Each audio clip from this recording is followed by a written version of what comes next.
साथियों, आज देश ब्लू इकोनॉमी को लगातार मजबूत कर रहा है।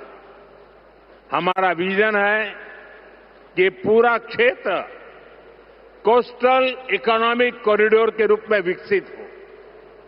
इसी लक्ष्य के साथ विशाखापट्टनम से कृष्णापट्टनम तक हमारे पुराने पोर्ट्स को आधुनिक रूप दिया जा रहा है।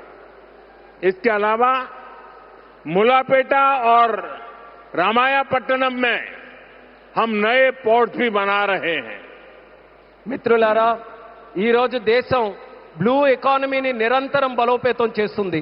మా విజన్ ఈ మొత్తం ప్రాంతాన్ని ఒక కోస్టల్ ఎకనామిక్ కారిడార్ గా అభివృద్ధి చేయడం. ఈ లక్ష్యంతో విశాఖపట్నం నుంచి కృష్ణపట్నం వరకు మన పాత పోర్ట్స్ అన్నిటినీ కూడా ఆధునీకరిస్తున్నాం. అదే సమయంలో మూలపేట మరియు రామయ్యపట్నంలో కొత్త పోర్ట్స్ ని కూడా మనం నిర్మించబోతున్నాం. साथियों, पोर्ट डेवलपमेंट के साथ साथ पूरे आंध्र में हाईवे और एक्सप्रेसवे का नेटवर्क तैयार हो रहा है। विशाखापट्टनम रायपुर एक्सप्रेसवे जैसे प्रोजेक्ट इस पूरे क्षेत्र को रफ्तार दे रहे हैं।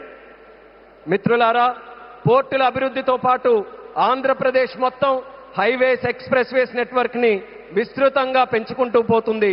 విశాఖపట్నం రాయ్పూర్ ఎక్స్ప్రెస్ వే వంటి ప్రాజెక్టులు ఈ ప్రాంతానికి సరికొత్త వేగాన్ని అందిస్తున్నాయి. साथियों, ये पूरा रीजन देश के बड़े औद्योगिक केंद्रों से आसानी से जुड़े, इसके लिए आज आंध्र प्रदेश में करीब 1 लाख करोड़ रुपीस की रेलवे परियोजनाओं पर काम चल रहा है। राज्य के पूरे रेल नेटवर्क का इलेक्ट्रिफिकेशन हो चुका है। यहां 70 से ज्यादा रेलवे स्टेशनों को भी आधुनिक बनाया जा रहा है। మిత్రులారా, ఈ ప్రాంతం మొత్తం దేశంలోని ప్రధాన పారిశ్రామిక కేంద్రాలతో మరింత సులభంగా అనుసంధానం అవ్వడానికి ఈ రోజు ఆంధ్రప్రదేశ్లో దాదాపు 1,00,000 కోట్ల రూపాయలు విలువైన రైల్వే ప్రాజెక్ట్స్ తాలూకా పనులు కూడా జరుగుతున్నాయి. రాష్ట్రంలో రైల్వే నెట్వర్క్ అంతా ఇప్పటికీ పూర్తిగా ఎలక్ట్రిఫికేషన్ అయ్యింది. అదేవిధంగా 70కి పైగా రైల్వే స్టేషన్లు కూడా ఆధునీకరిస్తున్నాం.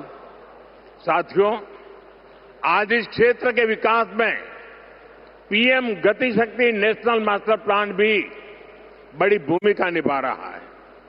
पीएम गति शक्ति के माध्यम से इस पूरे क्षेत्र में रेल, पोर्ट और एयरपोर्ट को एक साथ जोड़ा जा रहा है।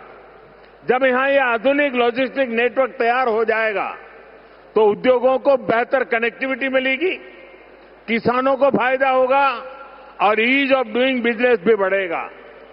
మిత్రులారా, ఈ ప్రాంత అభివృద్ధితో పీఎం గతి శక్తి నేషనల్ మాస్టర్ ప్లాన్ కూడా కీలక పాత్ర పోషిస్తుంది.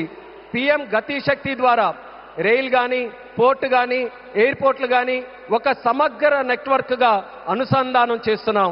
ఈ ఆధునిక లాజిస్టిక్స్ నెట్వర్క్ పూర్తయిన తర్వాత పరిశ్రమలకు మరింత మెరుగైన కనెక్టివిటీ లభిస్తుంది, రైతులకి ప్రయోజనం చేకూరుతుంది, అలాగే ఈజ్ ఆఫ్ డూయింగ్ బిజినెస్ కి కూడా మరింత పెరుగుతుంది. साथियों, आंध्र प्रदेश हमेशा भविष्य की सोच रखने वाला प्रदेश रहा है। सॉफ्टवेयर, आईटी और टेक सेक्टर में आंध्र के युवाओं ने पूरी दुनिया में अपना डंका बजाया है और इसलिए सरकार यहां के टैलेंट को आंध्र प्रदेश की डेवलपमेंट पावर से जोड़ना चाहती है। మిత్రులారా, ఆంధ్రప్రదేశ్ ఎప్పటి నుంచో భవిష్యత్తును దృష్టిలో పెట్టుకొని ముందుకు సాగే రాష్ట్రం. సాఫ్ట్వేర్ గాని, ఐటీ గాని, టెక్ రంగాల్లో గాని ఆంధ్రప్రదేశ్ యువత ప్రపంచవ్యాప్తంగా తన ప్రతిభను చాటుకున్నారు. అందుకే ఇక్కడ యువత తాలూకా ప్రతిభను ఆంధ్రప్రదేశ్ తాలూకా అభివృద్ధి శక్తితో అనుసంధానం చేయాలని ప్రభుత్వం కోరుకుంటుంది. हमारे टैलेंटेड युवाओं की प्रतिभा का लाभ आंध्र प्रदेश और देश को ज्यादा से ज्यादा मिले, ये बहुत आवश्यक है। इसके लिए हमारा फोकस अब सेमीकंडक्टर जैसी फ्यूचरिस्टिक टेक इंडस्ट्री पर है। विशाखापट्टनम में नए सेमीकंडक्टर प्लांट का शिलान्यास इसी दिशा में एक बहुत बड़ा कदम है। మన ప్రతిభావంతులైన యువత సామర్థ్యం ఆంధ్రప్రదేశ్కే కాకుండా దేశానికి మరింత ఉపయోగపడాలి. అందుకే ఇప్పుడు మా దృష్టి సెమీ కండక్టర్ వంటి ఫ్యూచరిస్టిక్ టెక్ ఇండస్ట్రీస్ పై ఉంది. విశాఖపట్నంలో కొత్త సెమీకండక్టర్ ప్లాంట్ తాలూకా శంకుస్థాపన ఆ దిశగా ఒక గొప్ప అడుగుగా నేను భావిస్తున్నాను. चंद्रबाबू के नेतृत्व में हमारा आंध्र अब सॉफ्टवेयर के साथ साथ मैन्युफैक्चरिंग का भी हब बनेगा. इससे आंध्र में फ्यूचरिस्टिक जॉब्स तैयार होगी. टेक इंडस्ट्रीज के लिए नया वातावरण तैयार होगा. చంద్రబాబు నాయుడు గారి నేతృత్వంలో ఇకపై మన ఆంధ్రప్రదేశ్ సాఫ్ట్వేర్ హబ్ మాత్రమే కాదు, మ్యానుఫ్యాక్చరింగ్ హబ్ గా కూడా ఎదగబోతుంది. దీంతో ఆంధ్రప్రదేశ్లో ఫ్యూచరిస్టిక్ జాబ్స్ సృష్టించబడతాయి. టెక్ ఇండస్ట్రీస్ కు అనుకూలమైన ఒక కొత్త ఈకో సిస్టమ్ కూడా ఇక్కడ ఏర్పడుతుంది. साथियों, वर्ल्ड इकोनॉमी में कहीं पर किसी भी ग्रोथ सेंटर का निर्माण सिर्फ एक फैक्ट्री से नहीं हो सकता. उसके लिए एक पूरे इकोसिस्टम की जरूरत होती है. आज आंध्र प्रदेश में हम ग्रोथ का वही इकोसिस्टम तैयार कर रहे हैं. चंद्रबाबू नायडू जी व्यक्तिगत स्तर पर दिन रात मेहनत करते हैं. इसी का परिणाम है आज दुनिया की कई बड़ी बड़ी कंपनियां यहां निवेश करने के लिए आना चाहती हैं. మిత్రులారా, ప్రపంచ ఆర్థిక వ్యవస్థలో ఏ గ్రోత్ సెంటర్ అయినా ఒక్క ఫ్యాక్టరీతో నిర్మించబడదు.